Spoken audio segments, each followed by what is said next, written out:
Okay, I'm going to call this meeting of the Educational Affairs Committee to order. We'll begin the meeting with a roll call, beginning with Ms. Lohman. Lohman here. Robin Murphy present. Leah Mulhern present. Charles Brazil Williams present. Mia Lindsay present. Dan Schultz present. Online colleagues. Caroline Watts present. Zachary Epps present. Ross Whiting present. At this time, I'll entertain a motion to approve last meeting's minutes. So moved. Second. First and second, Ms. Murphy. All in favor? Aye. Carries. At this time, we have a presentation of the 2026 to 2031 strategic plan, updated next steps. I'm just going to give just a couple of sentences framing out this conversation a little bit because we did talk through this. As you know, and as we are all kind of familiar in this setting, I think the strategic plan has led a lot of the work that has happened over the last several years and ended up being a real strength for the district as we relied on it to tie our activities back to the actions that existed in that plan. This work represents an enormous undertaking by a lot of people, including Dr. Thomas and many of the people in this room who we will hear from tonight. And so framing that conversation for our board members here, as we move through this, one of the things that I flagged is thinking about our role as people who think about policy, curriculum, who approve budget, who do accountability and oversight of the administration here in the context of this strategic plan, so that as we review this, what could be the final solidified version of the strategic plan and likely very close to being the final solidified version, think about those things as the forefront of our work together. And to the community, think about the ways that this might apply in our schools. Hear a little bit about that tonight. And so at this time, I'd like to turn it over to Dr. Savage. Thank you. Hello, and welcome to our Educational Affairs meeting for this evening. As Dr. Whiting shared, we will be going through the draft of the proposed 2026 to 2031 strategic plan. And as always, we will start by grounding ourselves in the mission and the vision of Cheltenham School District.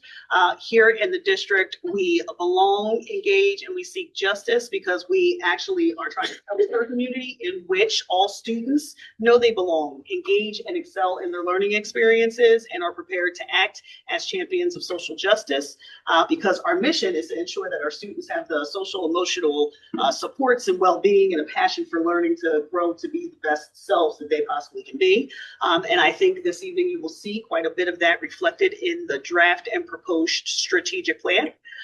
Particularly as you can see in this picture, we're trying to make sure that we are solidifying an approach in which we can put to paper plans that bring to life the experiences that we want our students to have as aligned with the portrait of a graduate, which is near completion. The portrait itself is done, but now really making sure that it's embedded in our curriculum and how it is aligned into each grade level at a developmentally appropriate space and place for our kids is our real next step. So these are our objectives for this evening. Really to understand the district's evolution in this process and how we have gone from really creation into cultivation. You'll see as we kind of move through the slide deck how we were in a place where we were creating this vision in a collaborative and unified way, and now we are really going to manifest and cultivate it, and we would like to see it, implemented in a consistent way across our buildings and our grades. Also, to understand how diversity, equity, belonging, and inclusion will be utilized as a decision-making lens for everything that we do and not held out on an island and separate apart from everything that we do. To engage meaningfully in design work around our strategic pillars. Obviously, this is a proposed draft, so questions, thoughts, especially from this committee of the whole, are going to be vital to helping us finalize that. And then making sure too that we are continuing to engage parents, stakeholders, families, guardians in this process and seeking their feedback through this presentation. And last but not least, making sure that as we are endeavoring to finalize this, that people are given the opportunity to really see themselves in this plan.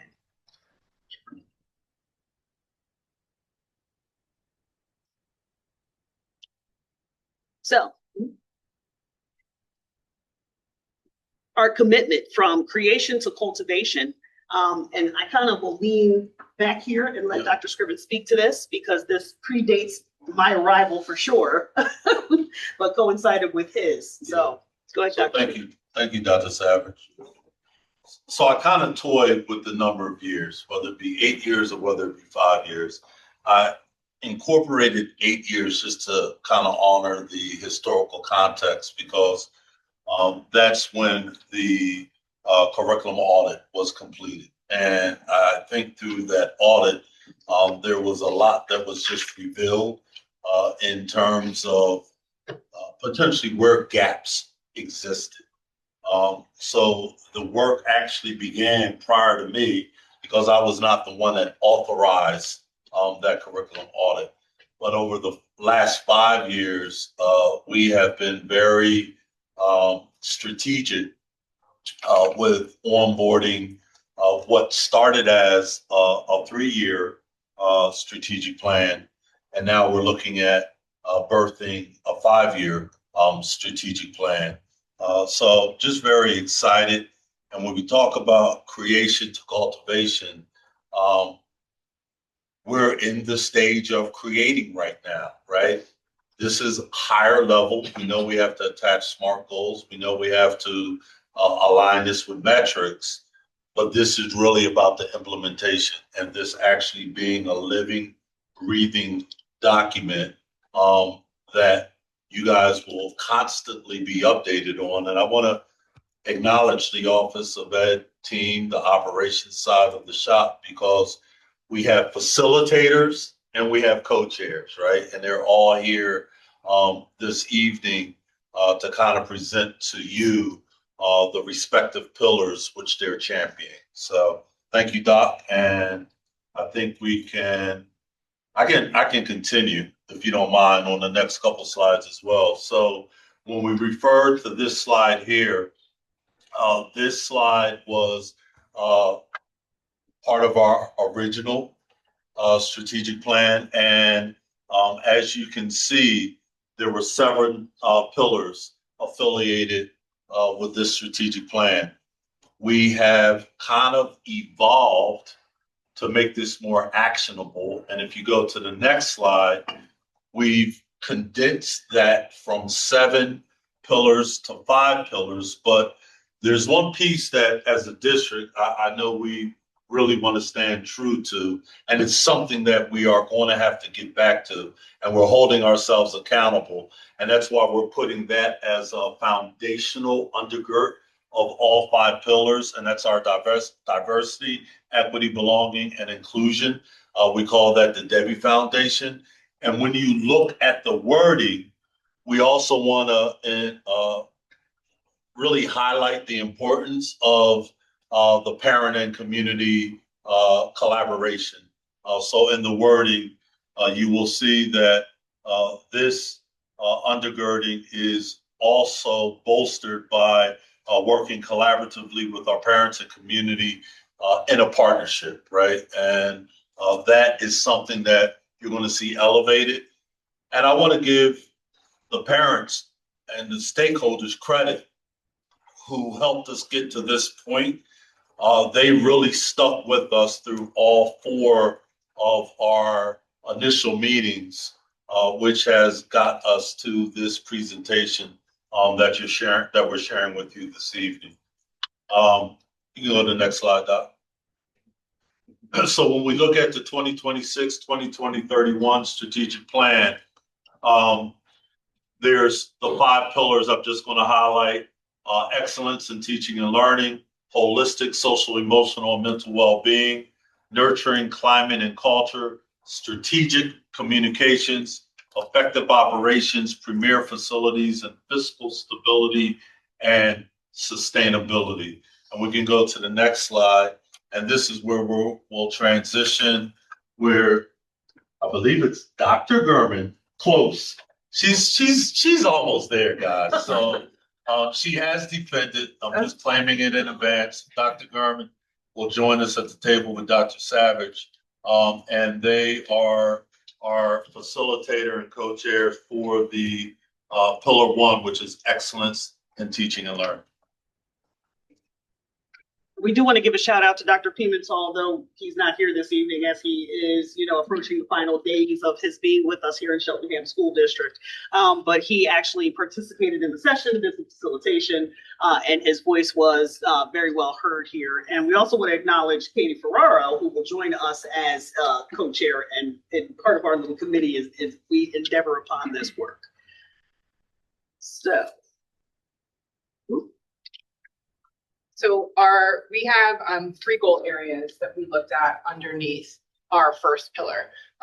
2 of them came out of work that we were already doing in the district that we wanted feedback on. And then a third one, this one, came directly from our community members. So the first pillar is CSD will integrate critical thinking, creativity, service learning, arts, and real world skills into core instruction across all grades. That came out of a place of a desire from our community to focus on more of a holistic version of learning for our students, grounded in the Portrait of a Graduate work, which Dr. Thomas often referred to as our North Star. That work was really important to our community members of actually integrating that across all of our core content areas. And so there were some call outs to different things like project-based learning and making sure that those Portrait of a Graduate skills are things that are not just kind of in addition to and on the side of our academics, but actually happening within each of those classes. The second goal is really around aligning and communicating a coherent district-wide assessment cycle, as well as philosophies around that, and thinking about how we are investing in professional development to build data capacity. And this is an area where we already have begun to build quite a bit of this work. We do have a district assessment philosophy and calendar that is posted to the Office of Education website on an annual basis now. This was really revealing to us, though, because there is some loop around communication that we have to get into, and making sure that we have structured the appropriate communication cadences around the assessment cycle, and also assessment and data results for families and guardians in the community, so that they know how their students are doing, they know how to access the information, and they know what the actual information means once they have accessed it. There is some level of gap in understanding there, and as a almost micro step in this is a consideration around how we begin to prepare for almost like a parent university and open evening sessions and, even weekend sessions for families around understanding some of this. And then the last one is the district actually unifying the K-12 pathway continuum. And we'll talk more about this as we get into the action plans, but really thinking about how we are creating pathways, not just at the high school, but also back down into the elementary school for students to think about their post-secondary options. So what does it mean to include trades and dual enrollment opportunities and opportunities for internships out in the community or community-based externships, so that students can explore careers and post-secondary options and know and understand how to access them when they get into the high school. So this is the action plan for the first goal, and I'll let Dr. German speak to this. So this was the first goal that focused on, again, this idea of holistic education for our students. One of the things that we heard time and again was the community was really passionate about having either things like project-based, competency-based, or community integrated learning, because there are so many opportunities in our community, things that they named like Linwood Hall and Elkins Estate for our students to learn from and learn with. And they want to make sure that our students are more connected to that community offerings. They also wanted to make sure that there were learning experiences for our staff and for our students on integrating those Portrait of a Graduate competencies at whatever level they're in. So we have the North Star that is broad across the board, but then also at a kindergarten versus a 5th grade versus a 9th grade versus a 12th grade level, what do those competencies look like in different grade levels and different content areas? And then really trying to narrow a specific understanding. A phrase that came up in a couple of our meetings was this idea of holistic intellectual development. that was their version of whole child and what that looks like, having really clear understanding of that, a shared framework. And one of the pieces of feedback that we got that goes along with the assessment piece is making sure that our communication is really clear for our community members. Sometimes from the feedback that we got was we use some sort of edu-speak that doesn't always translate. And so making sure that phrases that we have are clear to the community, and that's one of those phrases. And I'm not going to read all of these things, but one of the things that Mr. Evans did really beautifully was having space where we looked at what is the feedback that we received that is affirmed, that honors the affirmations, the things that we had done well, that names some of the tensions that are still felt, potential metrics that we could measure this goal, and then potential stories that might give us a sense of how things are going. So the metrics is the numbers piece, and then the stories is more of the qualitative piece. All right, the next action plan is around goal number 2. And this speaks more holistically to the district assessment cycle, the summative assessments, the formative assessments, what you're assessing and the assessing for. And really, we in the Office of Education endeavored to put together a district assessment philosophy last year.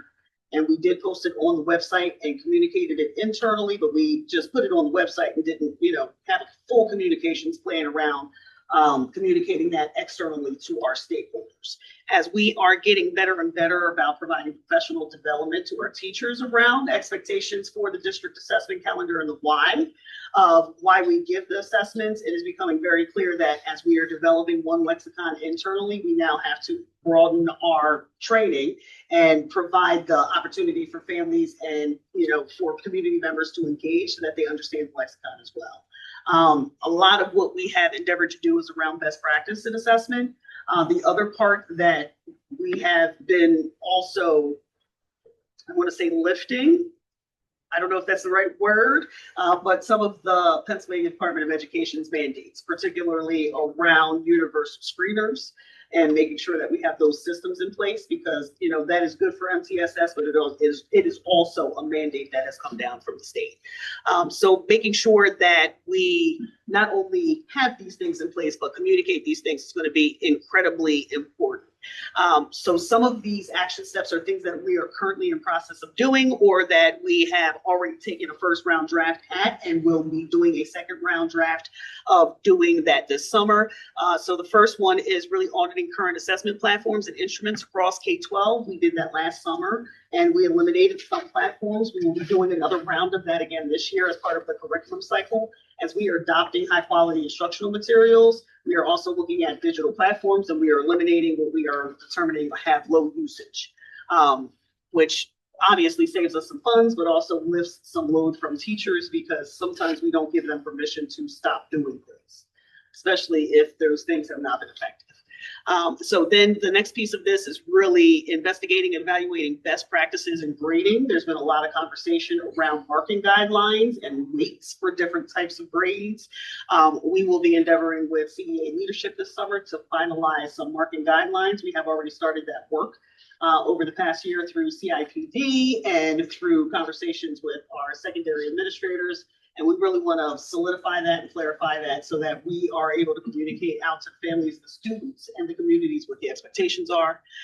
And then designing sustained professional development on assessments, common grading, and reading data through an equity lens. We do have some level of data cycles here in the district, but we have focused more holistically on continuous school improvement. The next step for us is to bring it down a level and now really start to focus on data cycles within the classrooms so that we can share with the teachers the data that we have, teach them how to read it, and then teach them what to do. It's going to be incredibly important. Next is mapping district assessment to our portrait of graduate competencies. Dr. Garman and I actually had a conversation with a teacher today around the difference between an alternate assessment and an assessment that gives you the opportunity to assess students in a different way.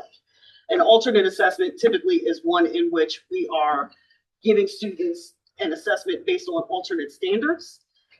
We want teachers to feel free to create assessments that might be summative, meaning like an end of a unit that are not just a typical test where you have to bubble in a score sheet, right? So that level of PD needs to be aligned with our portrait of graduate competencies, because obviously the portrait of a graduate speaks not just to academics, but also to some of the holistic intellectual development that I think people are hoping for our kids. And then last but not least, developing this shared accessible language. And what does it mean? How do we describe it? What are we talking about? Really thinking clearly and putting pen to paper so that we can all be on the same page when we're talking about these things. It's going to be incredibly important moving forward.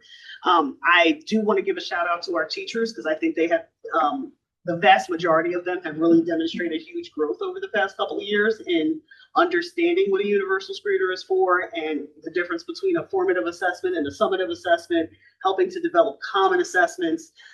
So there is some expertise that already exists in many of our buildings, and I think that this can be incredibly helpful. And again, affirmations honored, intentions named, with potential metrics and potential stories. I think the potential story here is the one that's really most important. Being able to ask a teacher, and for a teacher to be able to clearly articulate, this is what I gave this test for. This is what I taught prior to the test. This is what I wanted students to demonstrate that they know through the test. And this is what you can do as a family to really help your student to correct those potholes that they might have come across. I think that's where we want to get our teachers to. Because if they can clearly articulate that to families, then families will be able to, reinforce and articulate that with their students.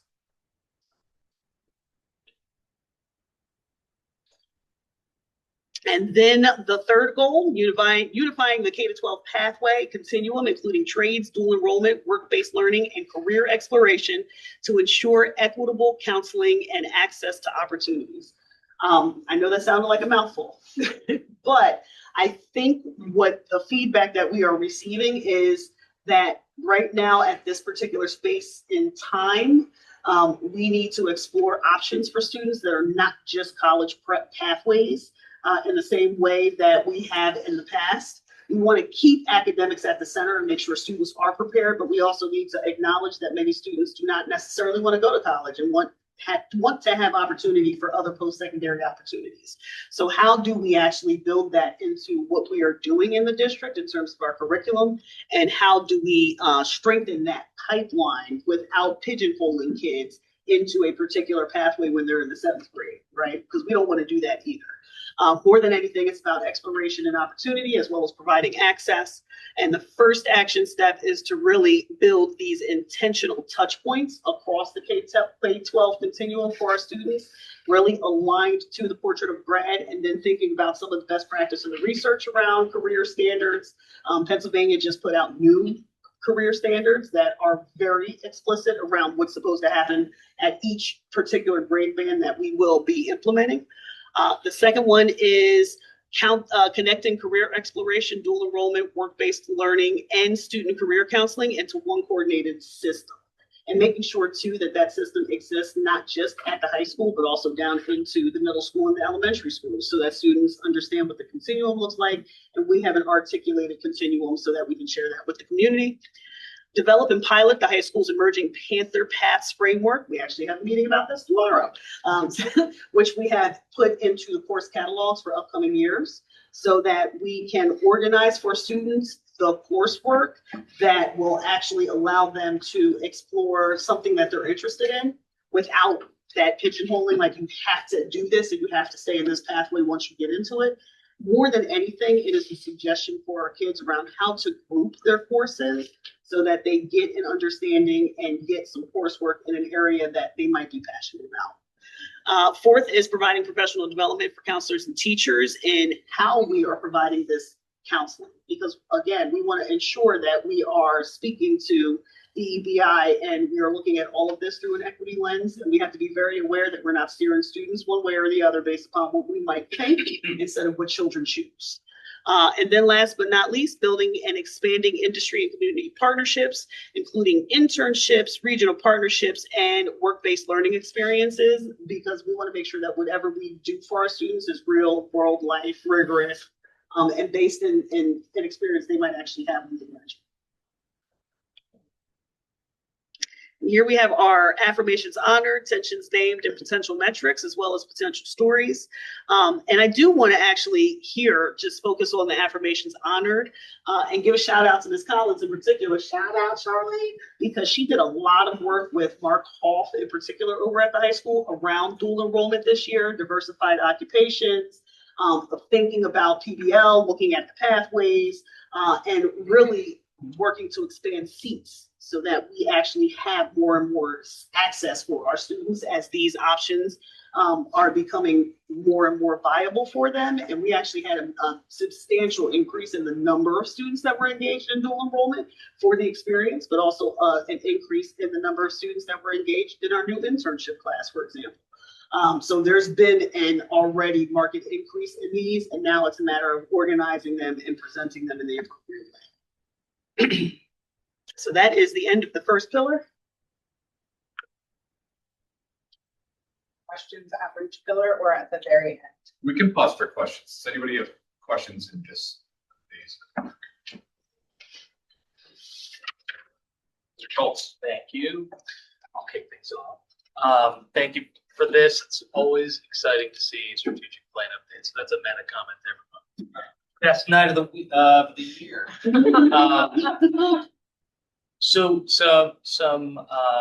I'm thinking about how this is our first in a while 5-year strategic plan, and translating that to sort of what scope to be looking for. One comment around the stories is I think it would really help me crystallize the impact if the stories were more student-centered and less teacher-centered. So what is and the last one does mention students, but it actually is sort of looking at it like after the student graduates, they can look back and see, but what would that goal mean for a third grader? What is the story for the third grader of that goal? And ... So that would be really helpful, and I think help flesh out why these goals are strategic goals rather than sort of comprehensive plan style tactical goals. Another thought, and it may be too late to raise this, but special education and MTSS I don't see reflected in these goals, and I know that that is something that we would value having in our next 5 years, some real strategic focus on. I don't know how, if that becomes another goal or if that can be incorporated somewhere explicitly. But those are two of the thoughts. Oh, and the last, and this is truly a, I'm rusty on like what appropriate strategic planning approaches are, but having a big, hairy, audacious goal like third grade literacy percents of X, right? Something very, very concrete. And then again, that might be about measurement, but just thinking about that, like we know that in Cheltenham we're doing a lot of amazing things, and we also know where our biggest opportunities for growth and impact are. So I know these identify some of them, but I can see some others. That's all. Thanks.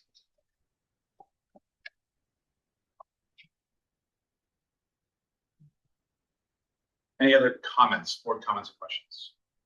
Comments online? Let's see.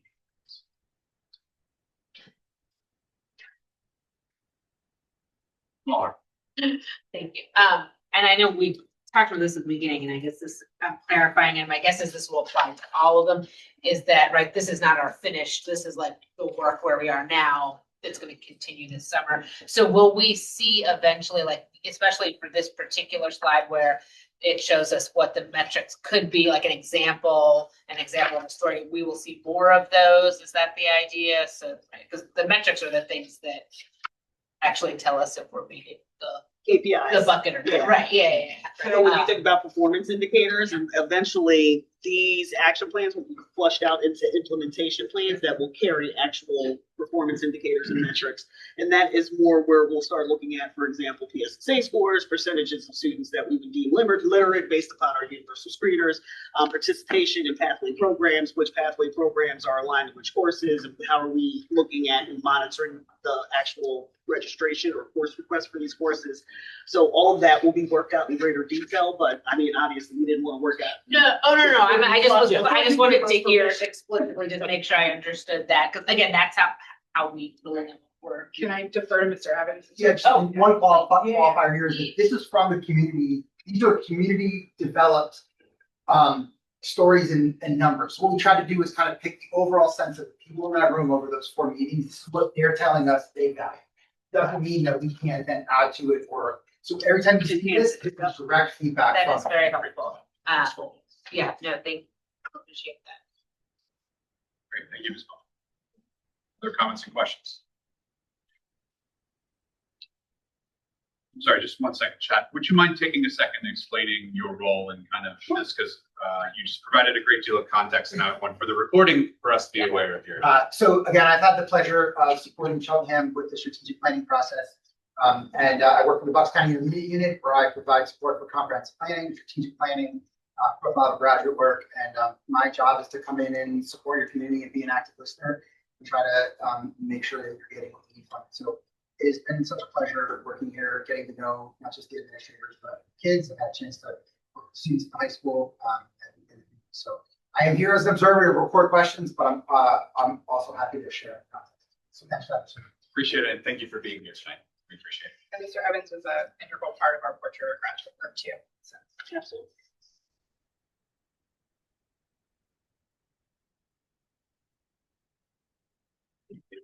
Thank you.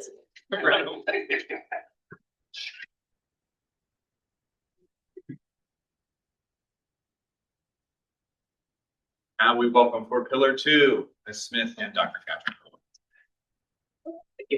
Good evening, everybody. All right, so Dr. Catherine Bone and myself were the co-chairs, facilitators for Pillar 2, Holistic, Social, Emotional, and Mental Health and Well-Being. So within our stakeholder group, we identified the following 2 goals. We're going to implement PBIS and SEL curricula with consistent, visible fidelity across all schools that empower staff to foster equitable, human-affirming, social-emotional development. So one of the positives of the 2 pillar or the 2 goals that we identified within this pillar is this is work that we are already doing and have laid the framework for. So it is now going to allow us to have a laser focus on making it better. And one of the also like more positive things with our pillar is that the schools are invested and committed to making it better.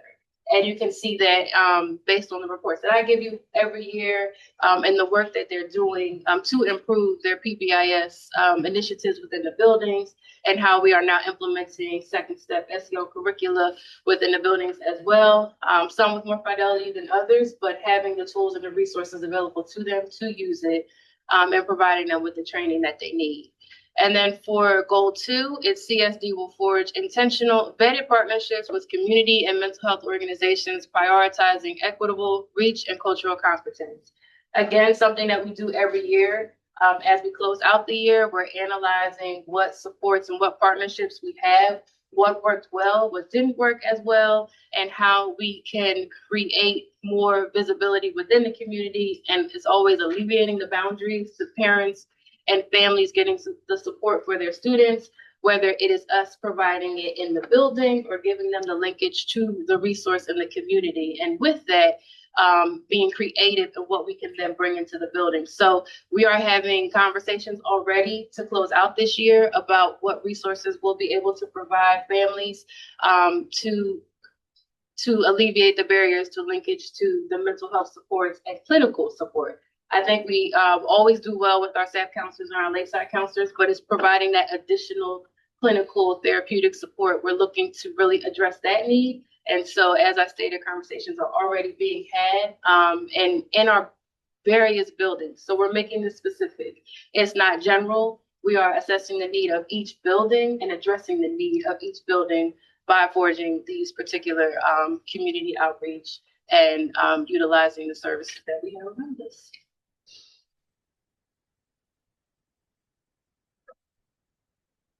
All right, so Ms. Smith went over the first goal, and Eric, we have our action plan steps. And before diving into that, I just want to say that one of the things I've enjoyed most about Cheltenham, in addition to, seeing all the work that we have done collectively as a team, is this particular area, involves a lot of people being very emotional and very open and very vulnerable, right? This, idea of mental health and all these conversations. And, Ms. Smith go back and forth all the time and had very open and honest conversations. So it was really engaging and welcoming to see the community do that as well. So I think that is a huge, huge positive. And so I wanted to give a shout out for that. And you'll see that within the action plan steps. So for the first goal about implementing, as Ms. Smith said, that framework is already there. It's awesome. I've been a part of it, but as anything, it needs work, right? We just want to continue to get better. So we're going to audit those supports and social emotional learning across all buildings. Parents and community and staff were very vocal about just really making it consistent, examining what's already there, making sure those fidelity indicators are in place. And then, what is PBIS? PBIS is not just about just rewarding internal and intrinsic motivation. So, let's really just look at the role of technology platforms and tangible rewards, right? Like food and candy and things, so that we can identify where this practice is uneven and really just get back to the goal of what we want to do in our SEL.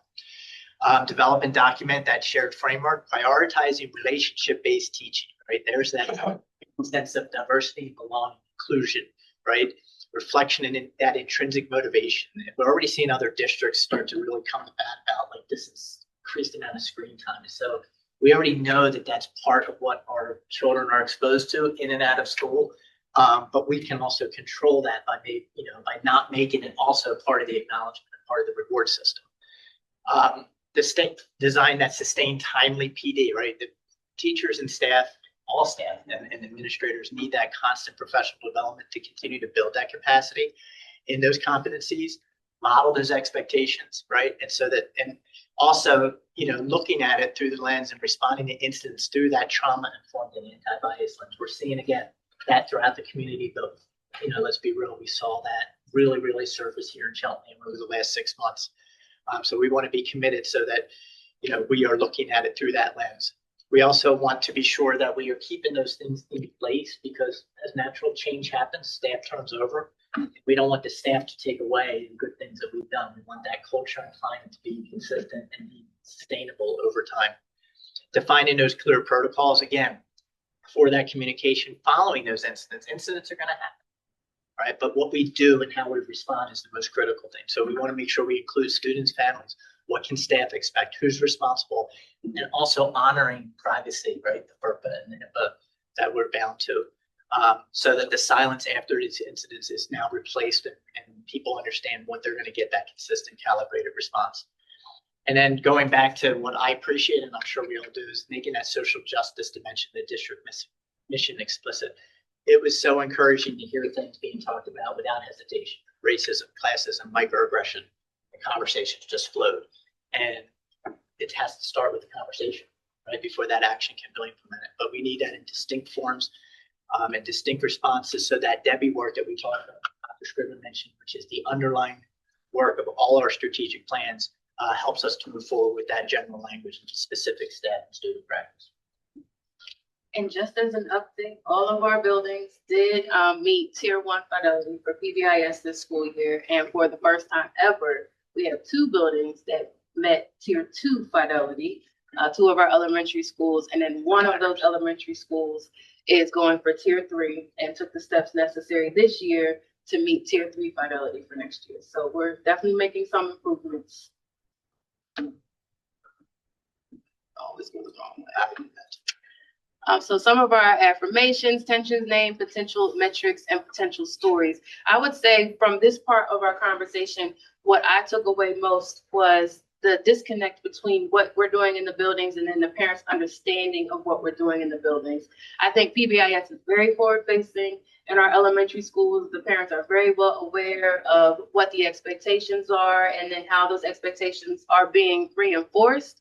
But then as we get to the secondary, they're like, wait, we still do PBIS at Cedarbrook? We still do it at the high school? We do. It's in a more mature form. but it is still happening. So having more communication with our families, so you know if there is a dance or the Roar Bucks, they're all connected to our PBIS system. So just being more communicative about what those initiatives are and how they're connected.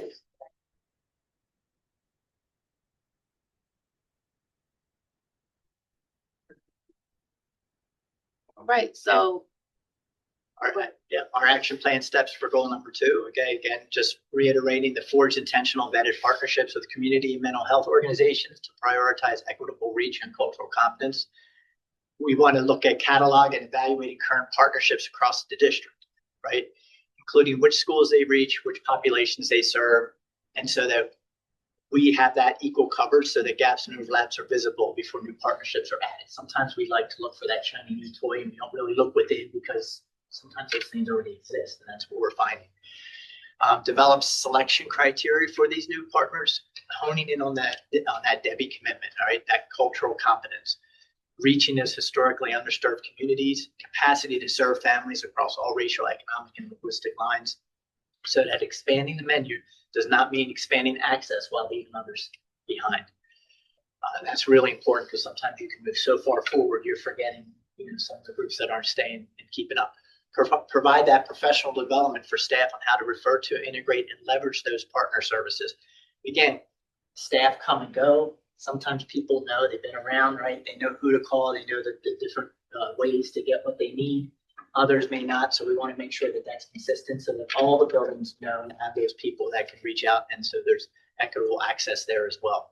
And in that, we want to build that clear and accessible communication systems that names what mental health, SEO, and partnership service exists, and what they serve and how families can access them so that families are not navigating a hidden landscape, especially in the moments where they need it most.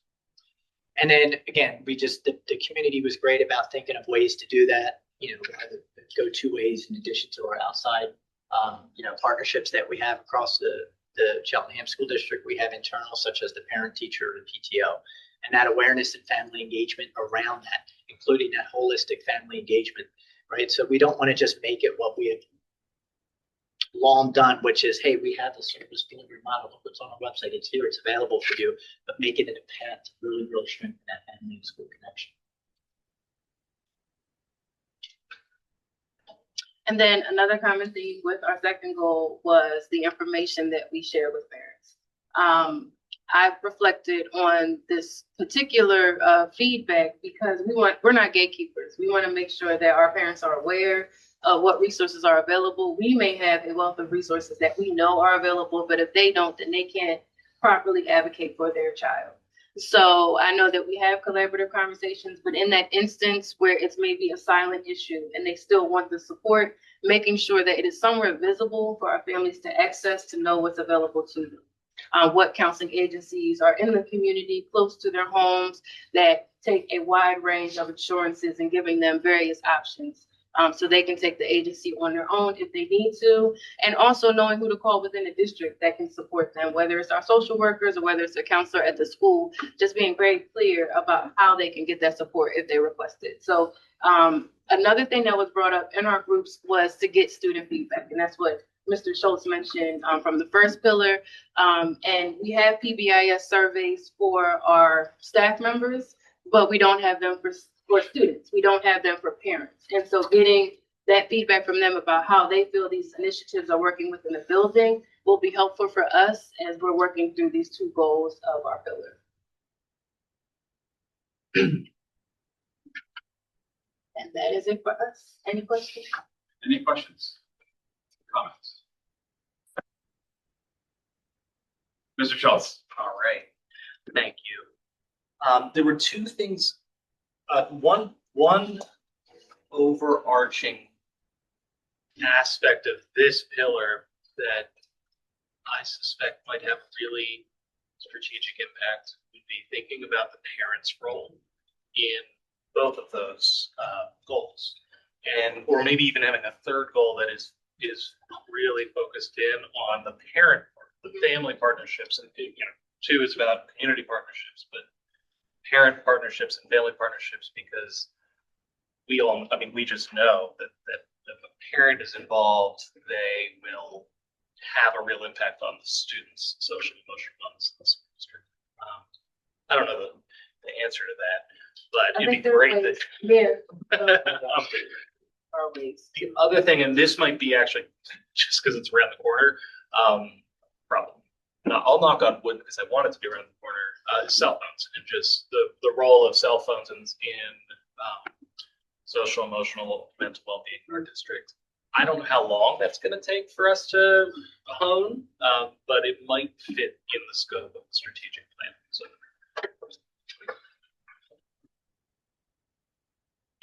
let's see. I just have 2 comments. Thank you for presenting your pillar goals and action plan steps. I really appreciate the first action plan step, specifically examining like candy rewards. That's just a personal pet peeve of mine as a former classroom teacher and a parent. I'm not saying that food doesn't have a role and can't play a role in nurturing positive classroom culture. But I just think it's a good idea to examine its role and make sure that we're not relying on it as a bribe. I think we are moving away from that. That was parent perception that was happening. So, but we're definitely moving away from food as a reward. Fantastic. So just very happy to see that like named specifically in there. And the other thing is just this concept of when we do have teachers leave, you know, we just had, I don't know if we counted up how many years of experience our retirees left with, but those of us who have worked in schools know that teachers, staff members who've been there for a long period of time carry a lot of wisdom. And I think it's really important for us to make sure that that wisdom doesn't just leave when they leave. And so whatever we can do to carry on positive impacts that they've had so that programs don't end when a teacher retires or moves on. I think that's definitely something that stood out to me as worth prioritizing. So thank you.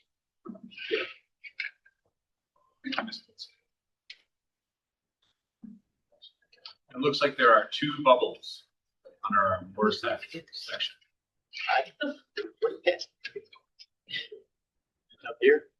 In the more, right? Oh, okay. Q&A. There we go.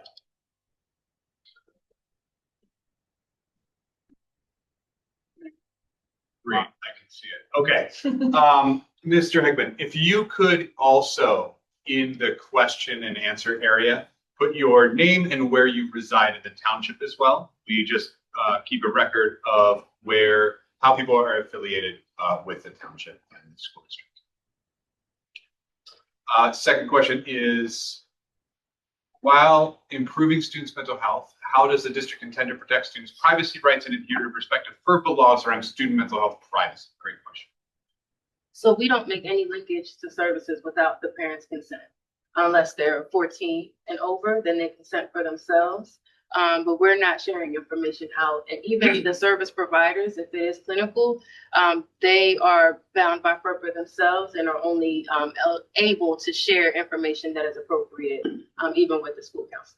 But we don't move unless we have parent consent. Right. I believe medical providers are also bound by HIPAA as well.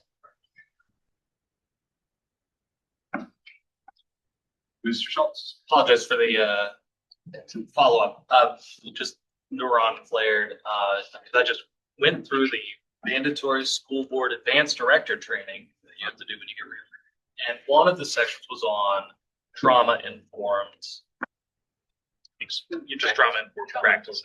And I just want to throw that out as another concept that I imagine that would, if we wanted to have strategic intention around further developing and enriching our trauma-informed practices, this would be the pillar. We have a whole range designed to bring in that training. So I wouldn't it feels it would fit in the next 5 years. Sloan.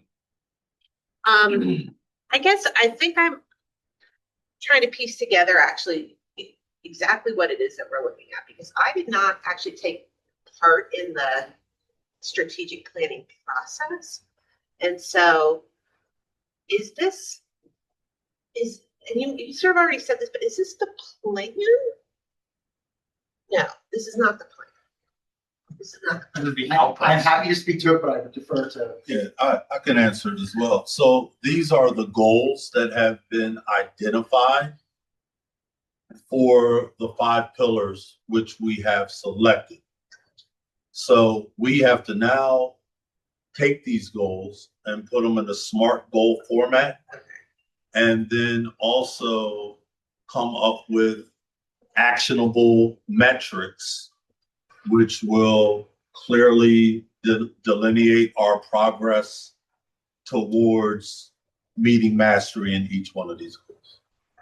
Thank you, Dr. Scriven. That's what that was the metric piece of it, especially given our conversation on that, was sort of what I was thinking about. What you mentioned a little bit too is the need to really make these things measurable and make them clear, make what it is that we're measuring clear and why we're measuring it, right?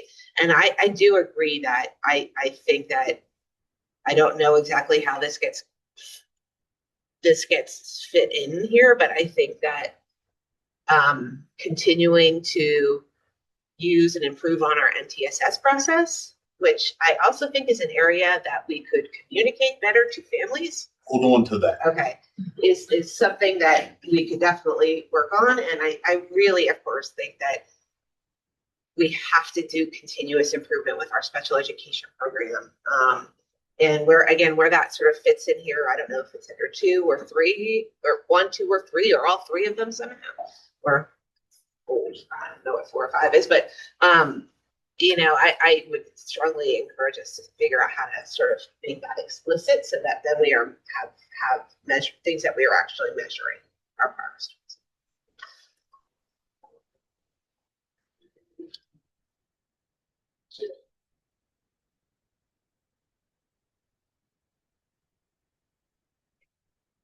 Okay, thank you.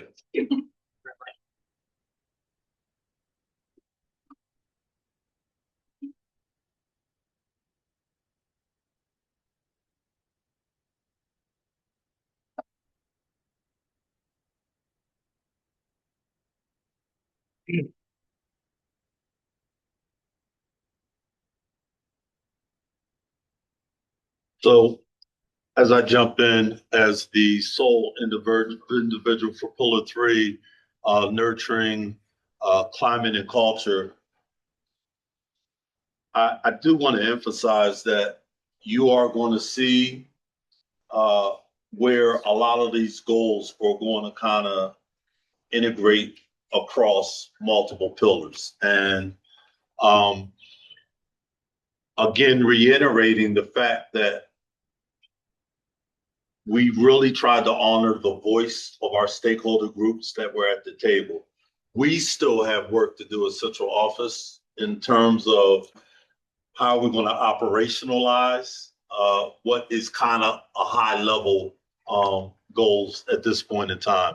So under Pillar 3, there were 3 goals that were identified, and some of this is even going to be enhanced almost immediately as I give more context. So goal 1, Cheltenham School District will operationalize belonging as a daily lived experience by systemically capturing student voice, defining pride in practice at each grade level, and empowering students to co-create their school culture.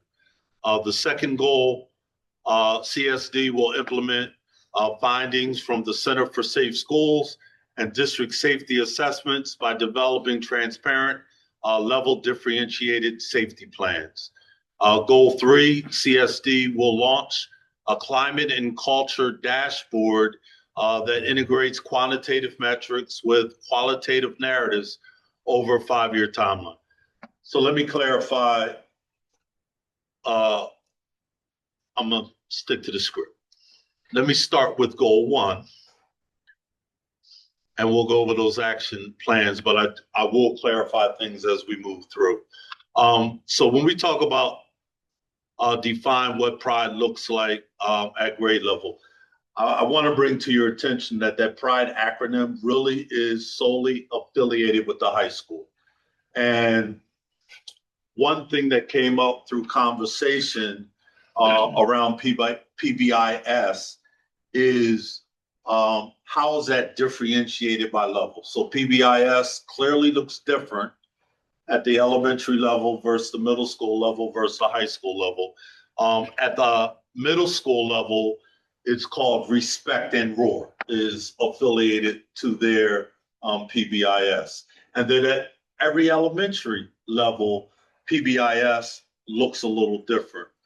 What we want to do is really call out, kind of in a K through 12 continuum, what PBIS potentially can look like at each grade level. All right, so that is going to be our work around defining that. Establishing formal channels of capturing student voice. You heard a couple things. You heard Doc Savage talk about different stories. You heard Mrs. Smith talk about PBIS surveys that may be given to one stakeholder, but not all stakeholders. There's a belonging survey that happens at the high school. There's a perceptional survey, which happens twice a year, which is more so geared towards parents, teachers, and students starting at a certain grade. One of the recommendations through Center for Safe Schools was that we give a climate survey, which we will look at implementing.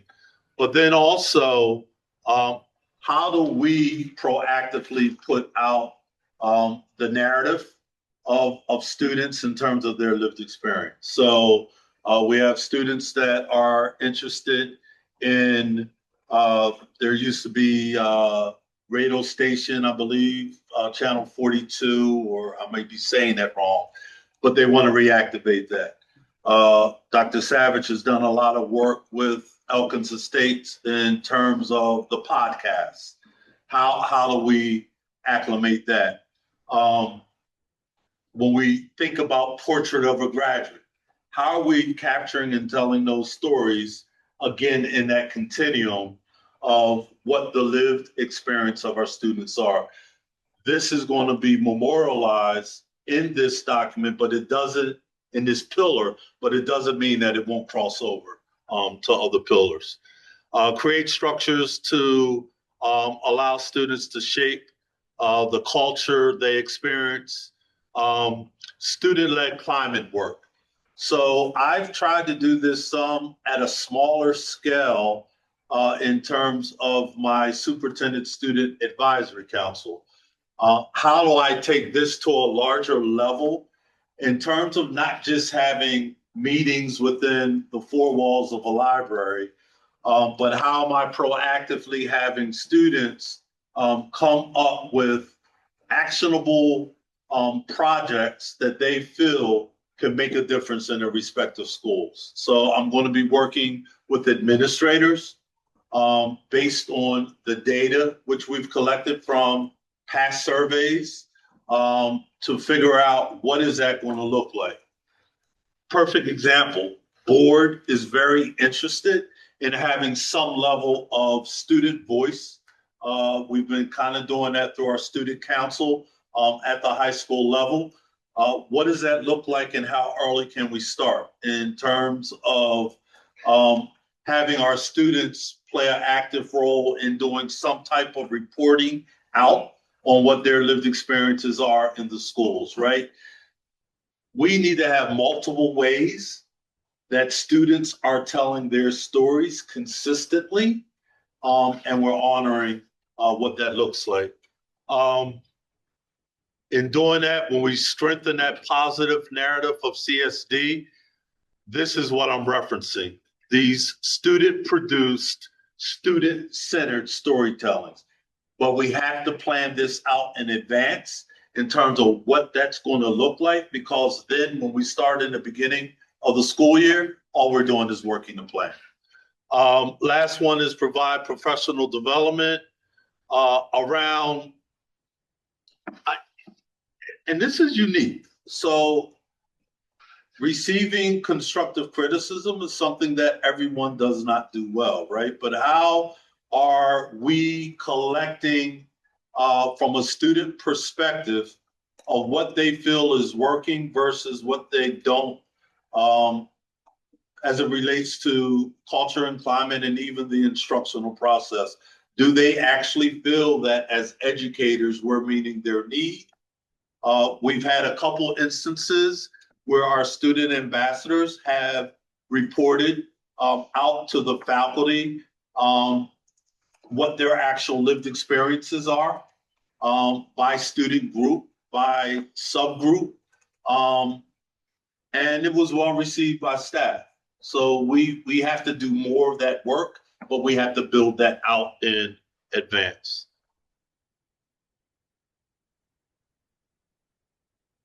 Affirmations honored. I've heard this all year. I've received a lot of great feedback from students, even seniors exiting out. And that's one thing that should have kind of been captured in that other pillar, which I may have overlooked. But doing exit surveys for seniors prior to them leaving or graduating their senior year, and really being intentional around collecting, and especially those K through 12, what their lived experience look like. Again, that may also align and attach to some of the work with Portrait of a Graduate.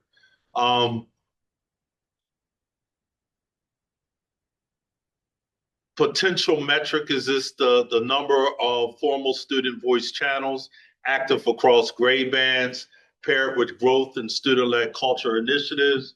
It's going to be up to us to actually compartmentalize what these stories look like, how we're capturing them at each grade level, and how we are sharing that information, not just with the board, but the community at large.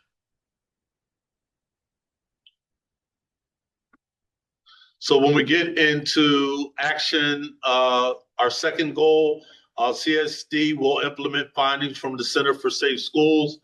This is going to be a tiered approach, or I should say a phased approach. We just had the report on June 6th. There are some items that have been recommended by the Center for Safe Schools that can be addressed or should be addressed in the next 90 days.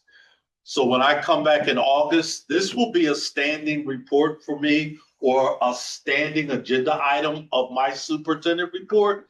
I'm going to continue to have talking points as we move through next year around safety and what our progress is. So phase one, I'll highlight in August what we've already done to address some of the recommendations that should have happened within the first 90 days. The second phase will be as we move through 26-27 school year and the recommendations that we are addressing throughout the course of the year. And then the third phase is more long-term and may actually involve some capital improvement funding, but at least that will be planned out in collaboration with Mr. Swigert's office as he oversees finance and facilities. We received feedback that we really need to look at how we are communicating our safety plans. Are they easy to access and easy to consume? We have received feedback that we need to be a little more explicit around what our major incidents versus minor incidents entail and what are the consequences for each, explicitly calling that out. I'll be working with Ms. Smith in her office as we're looking at some of our student handbooks and giving clarity in that area. I heard Mr. Schultz or someone allude to trauma-informed training under PD. That's something that will also come underneath the recommendations that were made for some of our schools from the Center for Safe Schools. We're going to be very intentional about that training. In some instances, it may be differentiated across the district just based on the data itself. And the last is just how we're communicating, and that kind of ties into what I shared, but a strong encouragement was around fluid communications with families and how we can enhance that. I think that's on all of our radars. We just want to go the opposite direction. I heard Ms. Lohman just kind of mention the MTSS intervention. So I want to jump right into the third, which is CSD will launch a dashboard. Let me be very clear. We have a dashboard. All right. Our dashboard is called Link It. You guys have heard me as a board reference early warning indicators quite a bit. This is not new. When we are thinking about early warning indicators, we're thinking about it through the lens most readily of performance data, attendance data, or behavioral data. We have to be more systemic and more public facing with how we are highlighting and sharing what that data looks like through the MTSS process. And that's why I wanted Ms. Logan just to hold on for a second, because we were going to get there. That early warning indicator data is what informs our decision making as it relates to our tier 1, tier 2, and tier 3 work with our students. In most of our schools, but we have to share with you what that looks like. The majority of our students are operating within tier 1, which is where you would want them. At a lot of the elementaries, they're probably well in the 90 percentile of students that are within tier 1 at the tier 1 level.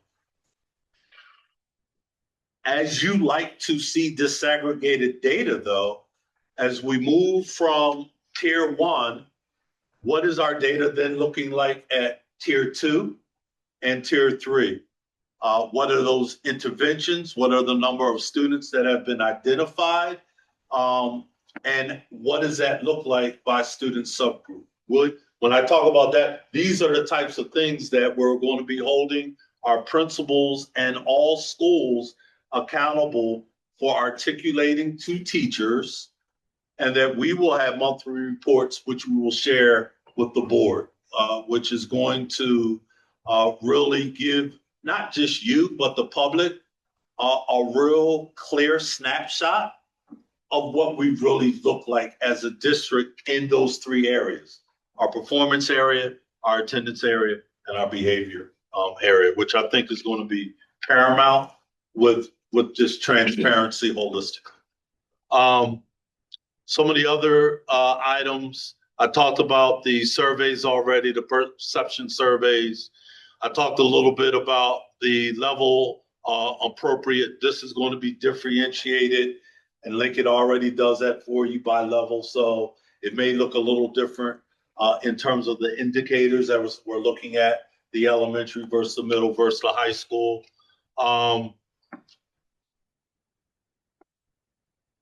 And yeah, I'm excited. It's, as one board member would say here, it's really making the explicit implicit.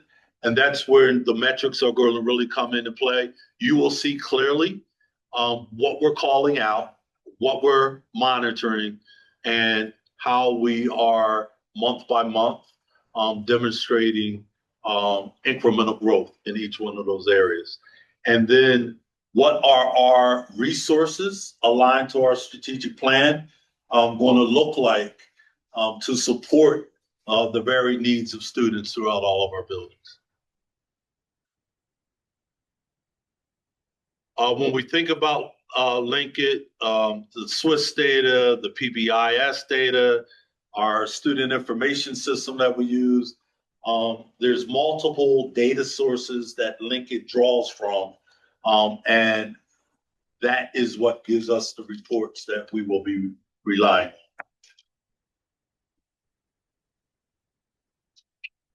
And that moves us into pillar four. Board Sorry, comments or question. questions? Yep. That's all right.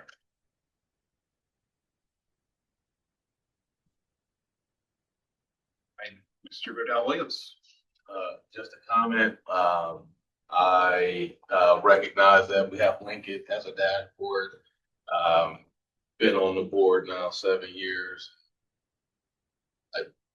The notable opportunity for us is in our ability to data share, right? Going to the state's website and mining data out of there requires a significant amount of skill, time, and patience that I don't think our families all necessarily have, but folks in this room, mostly because professionally can.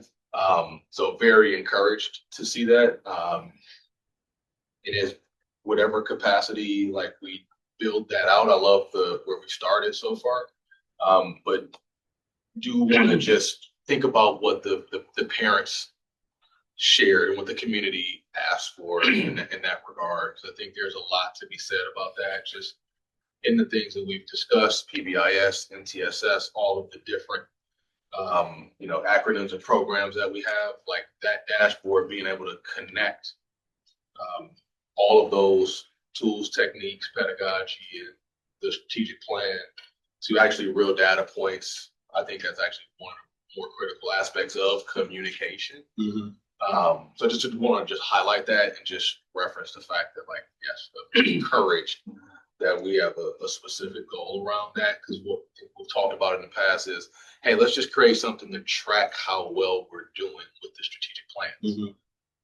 We've talked about how to track how well we're doing in some specific area, but I think an overall focus of something that we've lacked for a while. So I think hearing that from the community is also important and critical, and appreciate the approach that we started with here. And just with this, so this is one aspect just through the lens of culture and climate, right? And one of my colleagues just brought it to my attention, really, that these things are already in place. It's just us elevating and making sure they're systemically being used. For instance, there's, we heard somebody mention Parent University, right? It's also empowering, because Power School is also a data dashboard that we have that parents are able to access that would be more aligned with the teaching and learning. But just really calling that out specifically and making that easily accessible where available and applicable is what the work is going to be about. So I'm focusing on my one area, but you will see that carry through in other areas and different formats. Mr. Schultz. Thank you. Two thoughts that I wanted to mention. One was around in goal one, the context talks about concerns and addressing concerns regarding uneven inclusion, things along those lines. I think that's really important. I'm glad to see it. The other side is providing resources for excitement. So, in terms of basically when students are excited about something that maybe isn't in place yet, making sure that those things there's a path for the student to run with the ball. And I feel like that could fit in that goal as well. The other thing I wanted to mention, and I think it really fits into goal number 3, is the model of the advocacy for all in Cedarbrook as a really powerful tool to collect the data that could go into a dashboard and also help inform some of the culture and climate initiatives that a school could incorporate into their own continuous improvement. So whether that model could be strategic, like as part of this goal, expanding that model outside of just Cedarbrook into other schools, just because having only participated in it once, it was powerful for me to hear our young people talking just so directly about what their life in school is, what makes them come to school, what their relationships are. I mean, I don't think you can find a better tool for this. I like that. Other board comments and questions? Thank you, Mr. Schultz. There are 4 little red circles. I think it's just one additional. I think that's correct.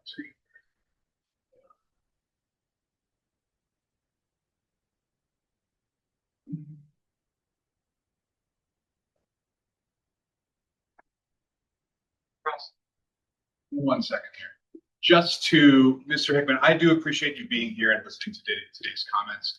Board comment, public comment is limited to taxpayers, to residents, and to school district employees. And while we do appreciate your presence here, we cannot address your comments publicly in this meeting.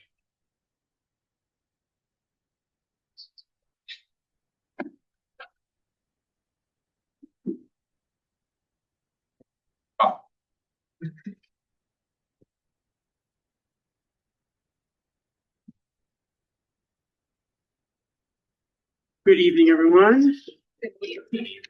No pressure, following the boss. Yeesh. Okay, so pillar 4, strategic communications. We've got 2 goals. I'll go over the goal, kind of give an overview of it, go over the action items, and then talk a little bit about what, just some brainstorm ideas that I have. So the first goal, CSD will build a unified, consistent communication infrastructure that consolidates platforms and provides timely, accessible, and multilingual updates on academics, curriculum, and assessments. The action steps: audit all current communication platforms and channels across the district, establish baseline consistency standards for building level communications, make policies, protocols, and key information like academics, gifted, curriculum, PD, assessment results accessible in plain language, as Ms. Garman mentioned. 4, establish a cohesive working relationship between communications and technology to streamline notifications, integrate existing systems, and prevent further app proliferation. And 5, provide sustained professional development for staff on accessible, plain language communication practice and on shared standards for school level communications. So what we're really trying to do here is simplify things for parents and guardians to get access key information they need. We want to consolidate access to platforms so parents and guardians aren't overwhelmed, while ensuring that updates on core areas like academics, curriculum, and assessment, as Ms. Savage mentioned, are timely, accessible, and multilingual. Right now, communication frequency varies significantly by building, and we are explicitly listening to the community's feedback regarding too many systems and app fatigue. Our goal is to identify what can be streamlined or retired, finding where that fragmentation hurts us most. So, here are the affirmations. People feel good about the timeliness of district level communications overall. Metrics are going to be interesting. If we can reduce active communication platforms, that will be a challenge, but that's why we're here. So goal, and let me tell you what I have planned for goal 1. We'll take increased collaboration with the ed side to focus on curriculum and assessments. We'll take updating the website so key information is more readily available. And we'll take working with principals to quote unquote normalize communication, timing, frequency, and modality. And right now we're email, class dojo, voicemail, text message, principals sending things at all different times on different topics. So, the story that the story here is that a family with children at 2 different schools will have the same experience as far as communications is concerned. We want a predictable cadence for everyone. So if, we're going to send out principal messages on Friday afternoon, and you can send out principal messages on Friday afternoon. So we've got to figure all that out and work with principals on that. Goal 2, CSD will empower parent guardians as partners via a central resource hub, two-way feedback channel, accessible text-based communication, and targeted outreach for underrepresented families. These action steps include establishing a parent and guardian resource center, physical, virtual, or hybrid. Develop a structured two-way feedback channel at the school and grade band levels. Build accessible communication tools, including parent text messaging portal for events and newsletter alerts. We already have text messaging, but we sort of reserve that for emergency purposes. So that would be a shift in how we utilize that technology. Design specific engagement strategies for families who are not engaged. Engage the unengaged is what we're trying to do here. And then 5, provide professional development for school level staff on building and maintaining two-way partnerships with families. As I said, what we're trying to do is engage the unengaged. We want to move away from a model where families are just passive consumers of information and move toward a model where they are true active partners in their children's education. This ensures the family voices actively shape our practices rather than just documenting complaints after the fact. True two-way dialogue remains uneven across our various schools and grade bands. Some places it's good, some places it's not. What this is going to take, outreach to residents without children, which I just realized a couple of days ago that I am now enough. Without children in the district. We'll take outreach along racial, linguistic, and economic lines. We'll take work with technology to develop a two-way communication mechanism. And we'll take work on the website to create some sort of hub, thinking like a digital family guide, which we've already sort of started messing around with, but I think it needs to be made a little bit more parent-facing, include some of the ed software that they need access to, like Linkit. And I can't think of any other ones. So that's goal 4, strategic communications. What questions do we have? What comments and questions, Ms. Moore? Thank you, Mr. Kaufman. 2 quick questions. Well, 1, I think. Regarding I think it was in the first goal, the one about the platforms and kind of reducing platforms and streamlining communication. Will this, or do you envision, and maybe we're not there yet, this applying beyond things that come from teachers and administrators, but also the way that parents are communicated, like about extracurricular and athletic? Or is this mostly the other kinds of communications? I'm not sure which. I mean, so communication to families and students can, like you talked about principal emails, like weekly emails. Mm-hmm. Then there's the kind of communications that teachers have directly with parents and students. And then there's the kind of communications that may happen with students or families about their extracurricular activities and the platforms that like a coach or a club leader use. So I wasn't sure if this was a overarching to every kind of communication, or if we were talking about one kind. I would like it to be overarching as much as possible. Yeah. That I didn't think of the apps that the teams have. That's a good call. Yeah, and the second piece of that, and I know Savage just came up with something. Well, I did because it was actually on the board agenda last week in the consent agenda for the K-5 elementary schools. We actually did accept a proposal from an organization called 6 Crickets to streamline the EDEP communication. That's actually what that was. We were actually just making sure that we could solidify the quote because we knew this was coming, so that will actually go into the communications plan. But the mechanism for that platform itself, it almost looks like, I'm trying to think, what's a good example? Like tiles come up and families can click on a tile to register their student for an after-school activity, and then the teacher on the back end will actually take attendance, send out newsletters and everything through one unified platform now. And it actually links into Power School on the back end so that the families don't have to hard put in or actually, do any Filling out a paper. registration. Yeah, so So that's everything. K-5. That would be K-5 for the first year and then expanding up each year because it's a heavy lift. It is one of those technological systems that would kind of feed into this communication space. Okay, thank you.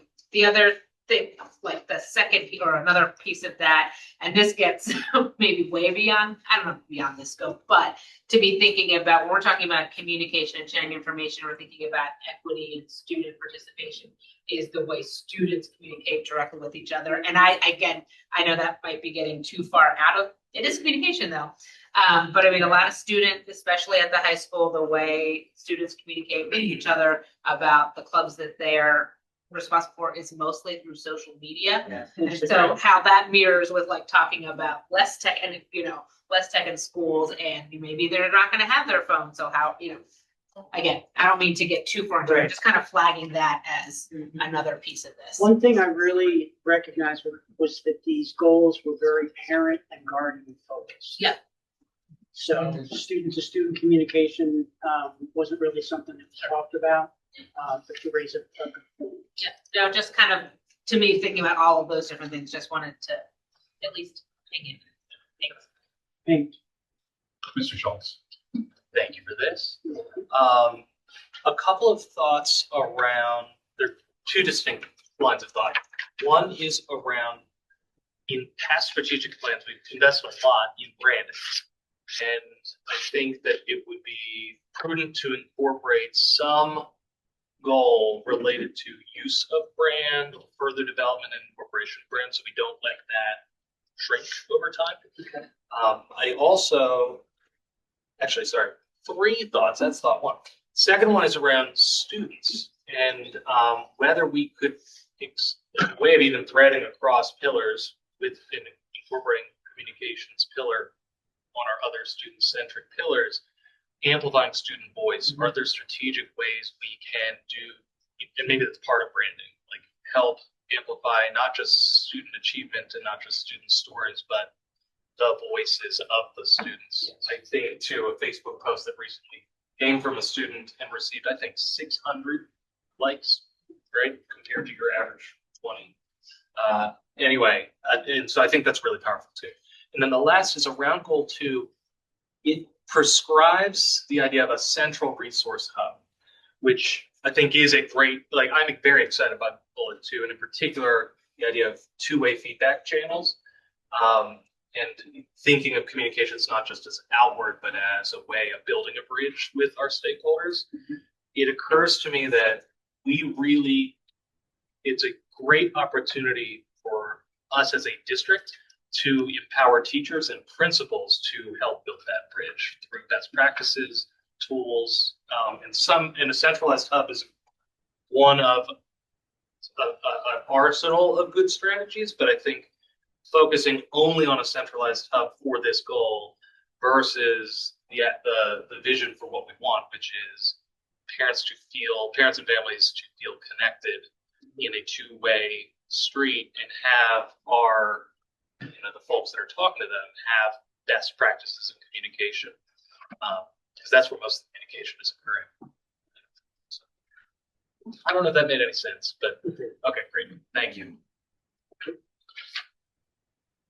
Other board comments and questions? Ms. Sloman. Maybe a little bit in the weeds, but we still have a district app, right? The app is a hot mess right now. I've been working with School Messenger. They are really dragging their heels on that, unfortunately, and I've elevated it to our rep, and I hope to have a resolution. Thank you, because that feels like a place where we could. Yeah, it really does. Thrive if it were operational and people were contracted with for Other board comments and questions? We have one extra notification there.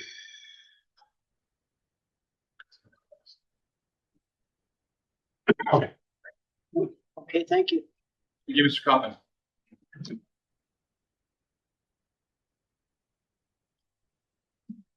All right, thank you. Thank you.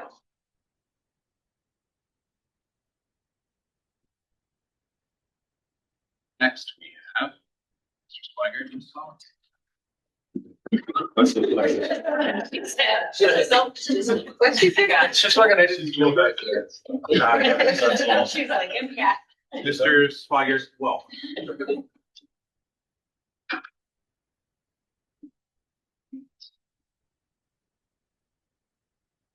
All right, good evening, everyone. I'm here to talk about Pillar 5, effective operations, premier facilities, and fiscal stability and sustainability. Charlene would like to kick it off with an opening statement. Thank you, Josh, for your leadership. Charlene was a vital part of the team. I also want to thank Anthony Carter and Will Lewis couldn't be here tonight. They also consulted with me on the back end to help develop this plan around capital facilities.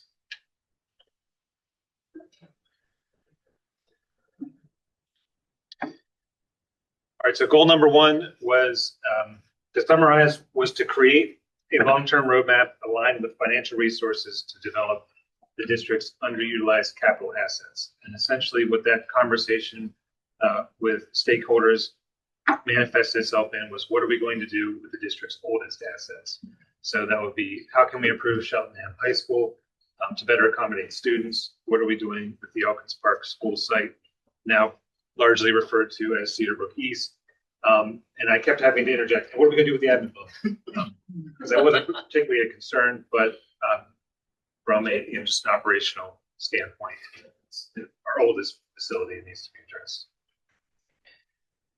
Strategic plan goal number 2 was developing long-range fiscal sustainability plan that aligns with budget development with strategic priorities paired with accessible tools to communicate district spending. So in essence, our stakeholders want to better know how we're spending our taxpayer dollars, and they want better tools for us to be able to communicate that so they can understand exactly what the district is doing, if I'm summarizing that in as few words as possible.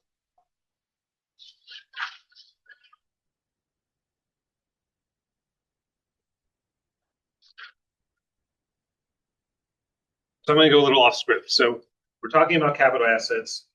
So the next action plan steps are a little more concrete, no pun intended, than what's up on the screen. So when we talk about our underutilized assets and we talk about the high school, the biggest project we're talking about, or what was brought up, was how do we deal with the indoor climate of the high school? Namely, how do we deal with with the lack of air conditioning in the building, and some of the infrastructure within the high school that originates with the high school in the 1950s. So we talk about what the next steps are. It's engaging with. I'm already jumping to where the initial steps look like. It's engaging with mechanical engineer to help develop a low-cost solution to help bridge the gap between the current existing high school and future renovation of the high school without investing too much into the property and losing that investment. It's turning that idea into a set of plans. It's bidding out those plans to a contractor. It's putting together a timeline and a cost and preparing reports to communicate said timeline and said cost. And overarching in that entire process from feedback from the group was, how do we maintain student voice in that process? How does this help sustainability and the district's sustainability initiatives? And how does the community continue to have a voice in the improvements in the high school? The second piece of that plan was developing and communicating a plan for the Elkins Park school building site, which I envision as the next action steps, is gathering information and reporting on that information so that we can make an informed decision and develop a concrete plan. So, doing basic things like getting an environmental study performed on the site, engaging an engineer to evaluate the life expectancy of the modular buildings on the site, engaging stakeholders, getting stakeholder feedback regarding specific concerns they have about the site or specific concerns about the operations of the district, engaging with school district personnel, what facility needs are current, is our current district not meeting, that we might have, but the site might be able to fulfill, and using all of this data gathered to develop said site. Mr. Swigert, quick question for you. Is this, I think, is is this matching the slide that's 2 action steps prior to this? Or is this? I'm looking at the go. This is just a It's different not slide. Up 1, up 2 slides. This looks like a prior version of. Oh, it's a prior We version. have the updated version. We have the updated He's version. reading from the other. Great. So Okay. these things are included, just so everyone is aware. The online version of this has a slide that includes the information matching what Mr. Swiger is talking about right now. So this is a prior version that includes additional action steps. I'm looking at the updated version. Thank you, Mr. Swiger. I apologize for that. I know. Could be the right number of slides. Yeah, I know exactly what's going on now. All right, so I'll continue with the last piece. That's developing communicating a plan to the district administrative office. And that plan may very well be integrated with the plan at Elks Park site or the plan at the high school until that data is gathered and the decision can be made that aligns with the district's existing resources.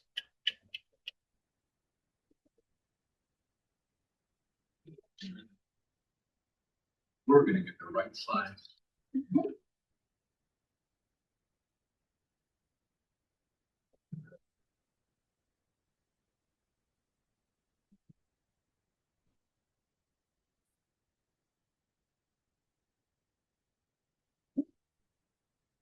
Slide 39. Thank you. Thank you.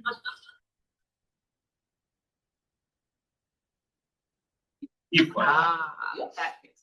What? Joy.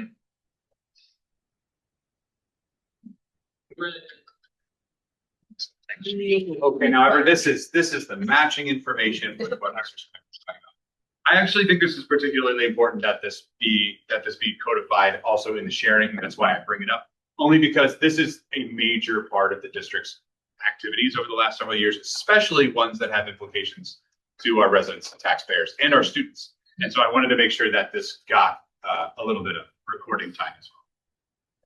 So what isn't up here to address the financial situation within the district is what we talked about the last strategic plan. We took a look at what is the district's debt capacity, what is its future debt payments, what assets do we have currently on hand that we can address some of these financial needs, so that we can very much limit the impact on future taxation going forward. And the essence of that first strategic plan was bridging that gap. How do we get to the end of our current debt service schedule to where we can fit in a real renovation of high school now? Any questions before I move on to the second strategic plan goal? Mr. Schultz. I do have a question on this goal, or a comment, I guess. So stakeholders means lots of things, especially when it comes to the Elkins Park School building. We know that not every one of our stakeholders is a member of the school community, that a large number of them are residents. And the township is a blend of both a stakeholder as well as a potential collaborator when it comes to strategically thinking about what our community resources should be from a decade-sized lens. And so I think for the EP school building in particular, I would advocate for some type of explicit reference for collaboration or exploration with the township and with I don't know what they like non-school, like whatever the term would be for community stakeholders that aren't necessarily just around our traditional stakeholders we'd be talking to. That's all in really EP, but also a little bit the district and this property as well, because insofar as it's on an economic corridor and there might be opportunities for us to meet our needs while also thinking about what does the Cheltenham community look like in terms of development.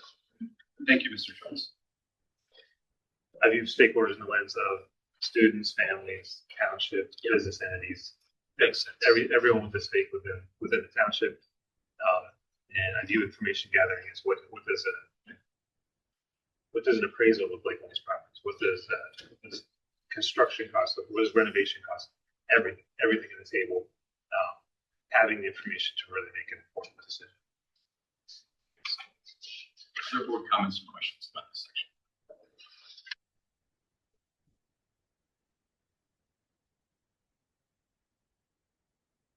So trying to address a lot of the affirmations honored. A lot of the feedback came around the high school and trying to find ways to improve the high school, and it went beyond just air conditioning, HVAC. It went around improving some of the looks and some of the function of the high school that was significantly aged, and doesn't exude the greatest perception for students or visitors in the high school. So this strategic plan focused on the by far the largest piece, but of course that is not left off the table and be part of general operations.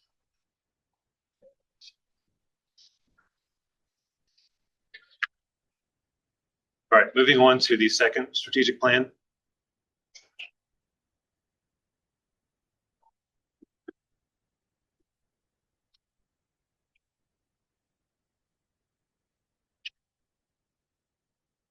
Around developing a long-range fiscal sustainability plan that aligns with budget development, strategic priorities paired with accessible tools to communicate district spending.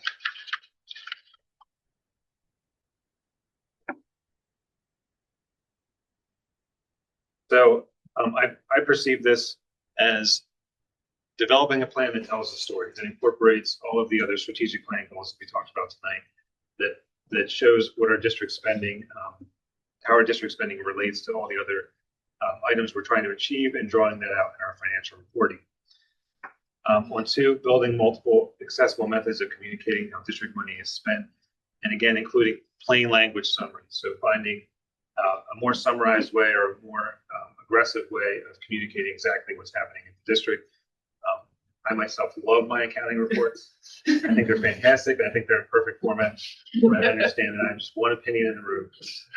So that was some of the feedback we got from our stakeholders as well.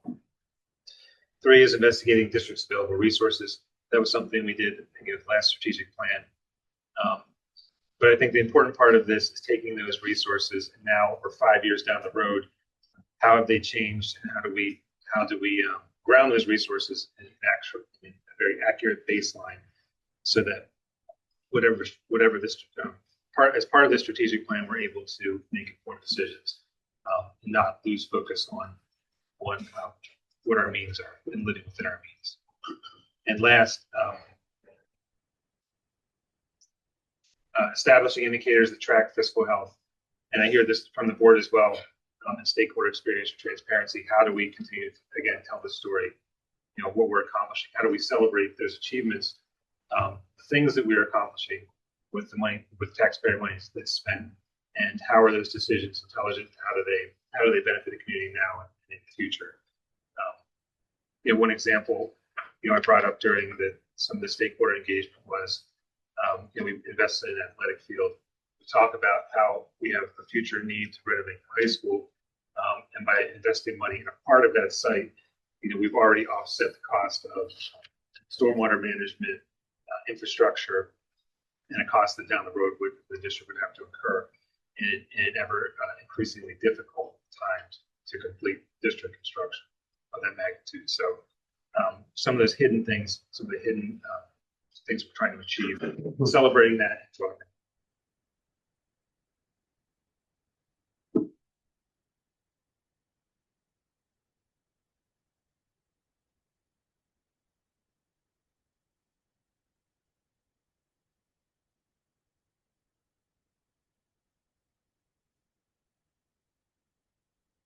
So some of the things we're trying to address with stakeholder feedback was everyone wants to know, what are my tax dollars going to? How's their tax money spent?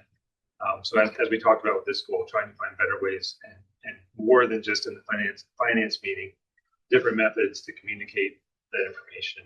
Again, it relates to our other strategic plans for communications, with aligning our financial reporting with our strategic plan goals, and continue to communicate that to our stakeholders, as well as helping tell the story of how the district is being fiscally responsible, and how the district is addressing students' needs and using its tax money as wisely as possible. And that is the last slide. Just in time. Board comments and questions. Ms. Loman. Thank you for this. Appreciate it. Just a more of a comment or a reflection again, sort of a little bit as well was,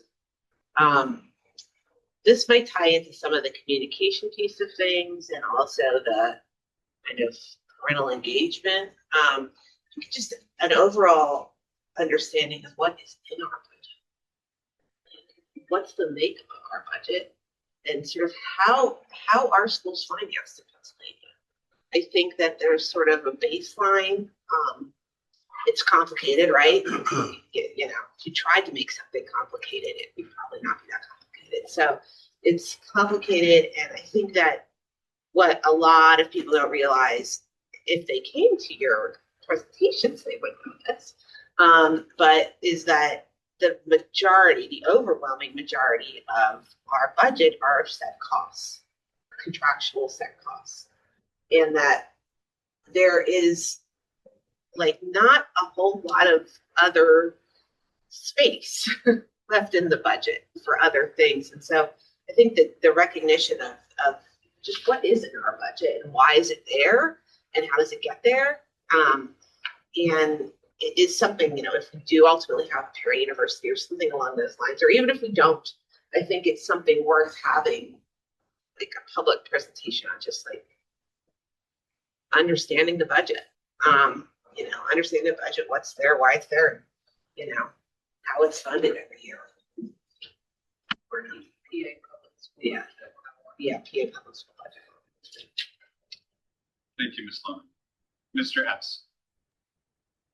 Yep. Thanks, and good evening, everyone. Actually, I see we're towards the end, so I was actually my comments. I don't have a specific question. I have kind of comments, kind of at the macro level. And so I wanted to kind of appreciation. And so actually, if anyone has specific questions in this section, I can hold off, but mine are kind of, I see we're at the end, so we're at macro. All right, cool. I see some head nods. So one, I wanted to express appreciation that I see everyone in this plan, from, you know, the superintendent to administrators, teachers, students, principals, families, external partners. Like there's an explicit mention of that somewhere throughout the whole thing. And so as I looked at some of the next steps, I'll be curious like how decision rights frameworks are integrated as well. I know a lot of folks are familiar with like RACI and DACI, but as these things go from talk to action, and especially I'm thinking of the link from admin to principals to teachers, like the decision rights among those wasn't as clear as we talked about some of the action steps. So I'd be interested to see some explicit mentions of ownership, and as we move forward. Professional development, I saw it was mentioned 25 times, which is great. It's like, you know, that's part of what we approve every single agenda. And I don't bring this up as like a moment of disagreement. It's really an example of the need as this evolves to prioritize like what's immediate, short, long-term actions, especially as it relates to things like professional development. I know we have schedules for that in the weeds, but really I'm thinking at a macro level, like how these action items, if I asked you today, I'm sure everyone would say they're all equally prioritized, but like actually, you know, in a change management sense, what will be done over a certain time frame is important to actually get things done. I appreciate that we ended with funding. In some ways it's its own pillar, but it also undergirds everything else, and just the link from funding to prioritization, I think those are very clear in terms of how informing one another. There was a bill that I just got a message. There was a bill that passed today out of the House Education Committee around Plan Con 2.0. I don't know if it's prospects of passing fully and becoming law, but that's going to be something obviously we're tracking, but we especially want to track as we think about construction being, you know, a key part of the next 5 years. And then I also wanted to second the need for explicit mention of things like the special education audit, like the Center for Safety Schools, and I saw some potential metrics around percent of recommendations implemented. And so I think about the special education audit in that similar way, or even what are the intended uses. So I wanted to second that point that was raised by Ms. Lohman. And then, yeah, really excited as I close these comments. I'm encouraged because it definitely doesn't feel like a reset. And I know that's intentional, but it also feels that way. And I think it's important to share that as you all present this. It does feel like a continuance across the board of a lot of things that we've heard, not just at these update meetings, but we've heard about a lot of these action steps throughout the last 3 years. And so I'm encouraged that there's, again, we know what to do. I think we're really becoming clearer on how to do it. And again, just the links on, all right, ensuring that things are actually done over time with consistency. So wanted to offer those kind of across the board as we kind of get to our next steps. Thank you, Mr. S. Mr. Schultz. How did you know? Thank you, Mr. Swigert. One point in this second goal, we talk about fiscal sustainability. Right now, and frankly, the entire time I've been on the board, we as a body have not put much attention, strategic attention, in economic development. And I understand it's not our direct purview, but we are immense stakeholders in the economic development of the township. And we play a role in supporting the township and the county's ability to bring in developers and the like. And so I do wonder if there's a way we could incorporate some of that into our next 5-year strategic plan of wanting to intentionally, and it can literally just be fiscal sustainability plan as well as exploring economic development opportunities with township groups, whatever it might be. And the other thing that, Ms. Lohman, you pointed out that our budget is so driven by these structural contracts.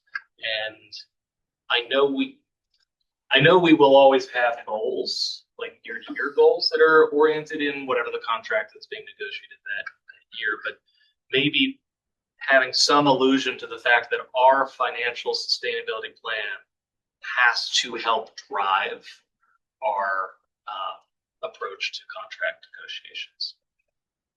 Again, if that shouldn't be explicit, I completely understand, but I wanted to be explicit. I believe those were my two about this specific one. We'll have one more comment before we're all wrapped. Is now the right time, or should I wait until after the next slide? Are we ready to scroll to the next slide? I think the next slide is go ahead. Yeah. So I can just take the next slide because we kind of articulated most of that. So tomorrow we have our leadership retreat with full administration. And this will be our opportunity to I believe it's been forwarded already, this actual slide deck, and we'll unpack with them where we are right now, just to get feedback before then converting this into SMART goals with the measurements. And following that, there is a level of interest. Mrs. Sparker, if you go to the next slide, I'll kind of tie this together.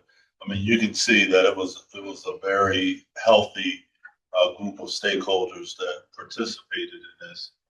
We are going to try to pull as many of them together as we can for one more time once we've done the upgrades, just to give another presentation and kind of a thumbs up prior to then bringing this to the full board for your consideration in August. So that's just kind of where we are.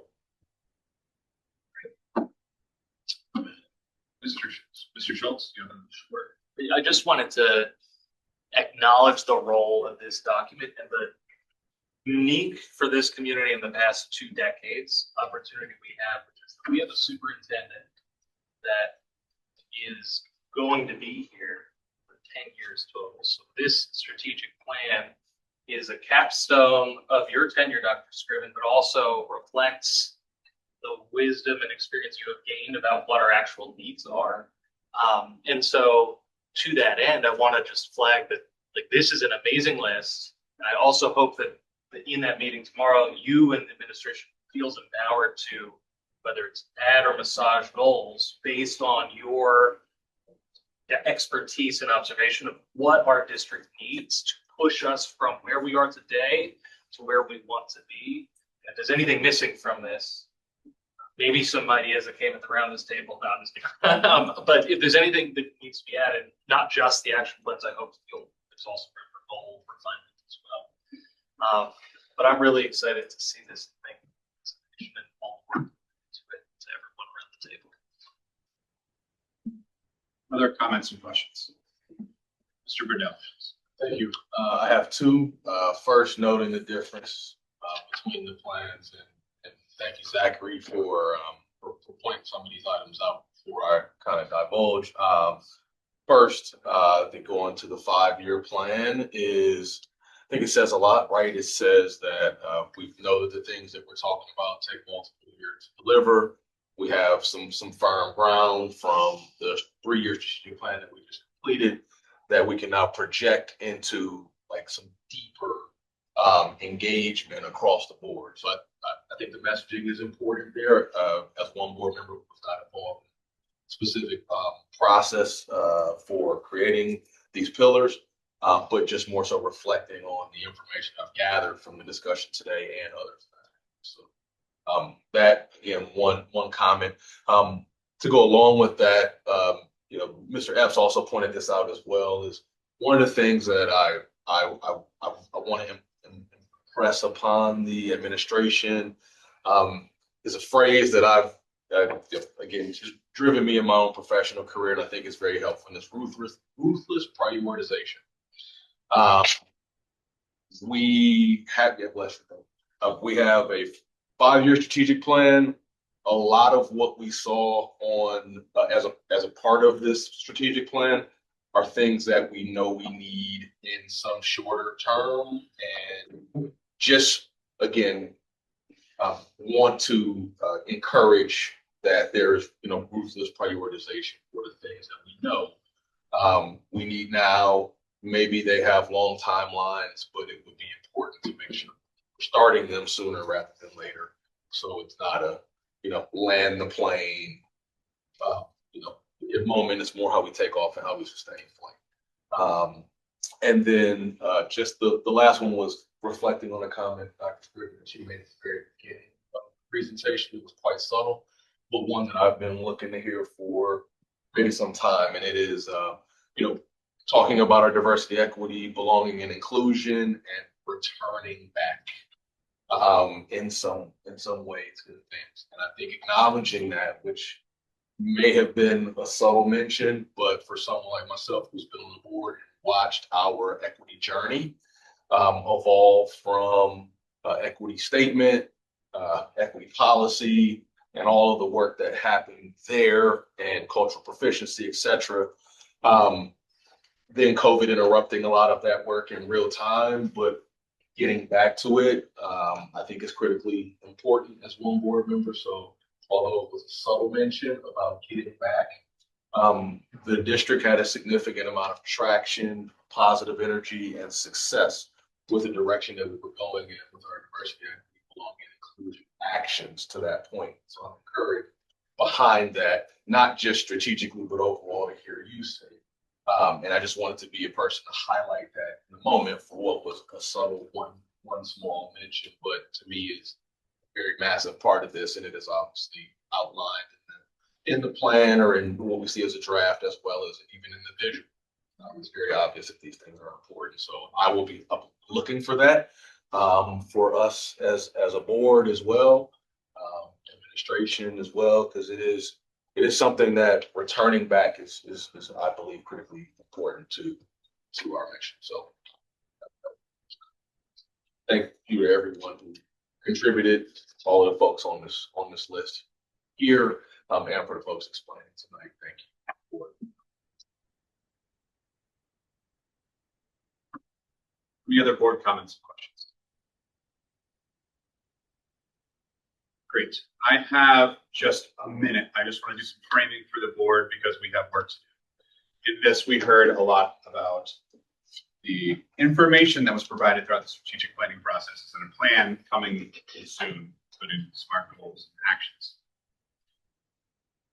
In the area of policy, we heard about things like assessment, common assessments. We heard about weighting across those areas. So we have some things to consider there. And there's many other things to consider in the area of policy as well.